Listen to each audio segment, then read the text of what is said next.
My parents take me to court to get my heart and save my adoptive sister. The judge uses advanced technology to extract our memories. A jury of 100 people decides the verdict. If my parents win the case, my organs will go to them. They think I won't dare to show up for the trial because they think I'm evil. However, everyone is overcome by tears when they see my memories and the truth of what happened. Chapter 1. I stepped up to the platform to stand on trial. On the large screen before me, comments flooded in real time. She's the first person brave enough to stand on trial. Criminals will only surrender in the face of irrefutable evidence. The show's about to begin. Before we started, the judge gave me one final warning. Defendant, are you aware of the trial process and understand its consequences? Are you sure you want to go through it? If I were found guilty on trial, I would be euthanized on the spot, and the ownership of my organs would go to my parents. Then, they would be able to use my heart to save Susie Jones. Over at the plaintiff's seat, my biological parents glared at me in disdain. They were so certain that they would win this trial. I couldn't understand why. I was their biological daughter, yet they had spent years tormenting me, loathing me, and hurting me. Now, they even wanted to rip my heart from me. There were plenty of times when I suspected that Susie was their real daughter, not me. Right now, she was seated beside them, a mask and sunglasses covering her face so I couldn't see her expression. I closed my eyes and took a deep breath,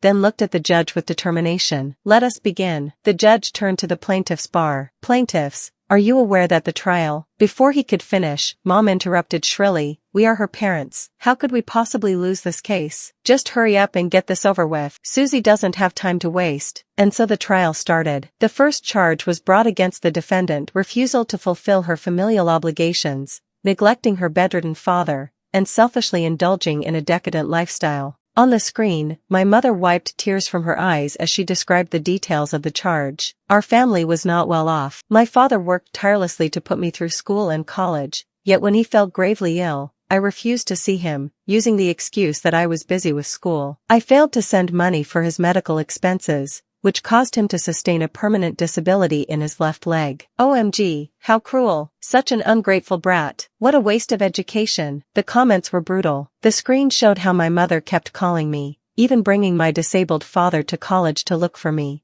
all to no avail. Even the judge frowned at that. On the plaintiff's side, my parents looked smug. I saw Susie lifting her chin slightly. I sat quietly on the defendant's chair as the staff swiftly attached the memory extraction device to my head. Electricity buzzed. I felt a sharp pain stabbing through my brain. I pursed my lips tightly, making no sound. A few seconds later, two large words appeared on the screen: not guilty. The screen was flooded with question marks from the audience. How can she not be guilty? My mother lowered her head guiltily. My memories played across the screen. When I was 8, Susie came to live with us. She and I, along with her parents, had been in a car accident. Her parents had died on the spot. Her father was my father's best friend, so my father did not hesitate to adopt Susie into our family. My mother agreed readily. She'd always liked Susie. Ever since then, my life has become hell. Anything Susie liked, I had to give it to her, even if it were my textbooks and homework. I hadn't wanted to. The teacher will scold me, I protested. My father slapped me across the face. She just lost her parents. What's such a big deal about you giving up a notebook to her? Before our final exams that year, Susie took a liking to all the pens I owned. I refused to give them to her. My father grabbed a broom and beat me with it. You heartless, selfish girl. What's the big deal about these pens? Give them to Susie. As I screamed in pain, my mother hugged Susie and comforted her while she cried. It's all right. I'll buy you brand new ones. Eyes red, Susie said, but those pens look like the ones my mother gave me for my birthday. Shaking, I gave her my entire pencil case. Stop hitting me, I cried. Take them, just take them all. I don't want any of them. I did not attend my exams that day. When I failed every single paper in my final exam, I was forced to drop out. You're too dumb for school, anyway, my father sneered. Turning to Susie, his eyes softened. Susie's different. She's always been at the top of her class. I was the one who was always at the top of my class. Chapter 2. My parents had always ignored how well I did in my studies. Soon, my mother got me a job in a factory. Work hard and make sure to send money home on time, she told me. Susie's tuition fees aren't cheap. Every word out of her mouth was about Susie. She ignored how I was pale from the pains of my first menstruation and the red stains on my pants. Working in the factory was exhausting, but the library there contained damaged textbooks and old, discarded books. I would run to the library during my breaks to read and study. Some factory workers were somewhat educated, and seeing that I was young and eager to learn, they were happy to tutor me. Some even tried to enroll me in a nearby high school. I sent the majority of my wages back home, squirreling away the rest, hoping to return to school one day. However, one day, I fell sick and was late to send the money. My parents stormed into the factory, shouting and beating me. My coworkers tried to stop them. In the chaos, my books fell to the ground, and the money I had hidden between the pages fell out. My father kicked me in the stomach. "How dare you hide money from us? I'll kill you." My mother tore the books into shreds. "You're studying? You're just trash, yet you're still dreaming of school." I knelt on the ground, begging my mother to stop.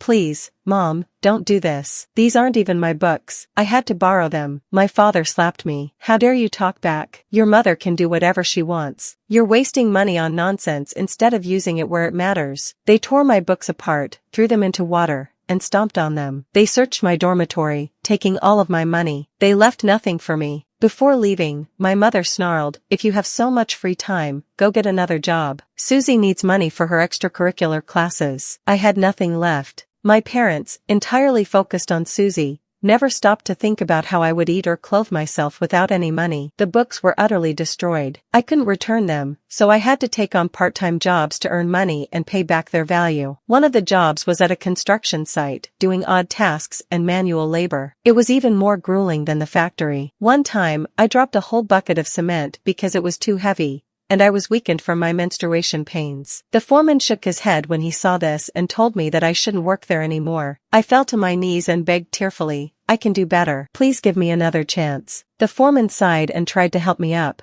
but the cement had dried quickly, trapping my foot. In the end, the workers had to use a hammer to break the concrete apart, injuring my foot in the process. I was still let go from the job, but the foreman gave me another $300 out of pity. He told me to go see a doctor for my injury and get some decent food to nourish my frail body. I limped away. The money was hard-earned, and it was my birthday, so I wanted to treat myself. I went to a local pasta shop and ordered some pasta. Just then, my parents walked in with Susie. They had taken her out for a meal as usual, but they did not expect to see me there. My father was furious. "You hid money from us again, didn't you, you ungrateful brat?" My mother lunged at me, tearing at my hair as she wailed, "You're all grown up now, eating out while ignoring your parents' suffering." They were well dressed. Susie was even wearing a puffy skirt with a bow, looking like a little princess. I was sprawled on the floor, my hair disheveled, and wearing ill-fitting clothes that had seen better days. My shoes were worn and soaked with blood from the wound on my feet. Still, I clutched my plate tightly, eating as fast as I could. It was the best meal I'd ever had. For a brief moment, I could forget all my pain. I saw Susie covering her nose, turning her head away in disgust. Seeing this, my parents were even more angry. My mother grabbed my hand as my father wrenched the plate from me and appended it over my head. "Go on, eat your fill." They left with Susie. Before leaving, my mother searched my pockets and took all the money I had. I sat there, sauce dripping from my hair, staring blankly at their retreating backs. They looked like a family. The manager refused to take my money. They even tried to offer me another plate, but I shook my head and limped out of the restaurant. It had begun raining outside. On the screen, my silhouette slowly disappeared into the rain. The online tribunal was silent. My parents shifted subtly, avoiding the judge's gaze. Susie kept her head down, refusing to look at anyone.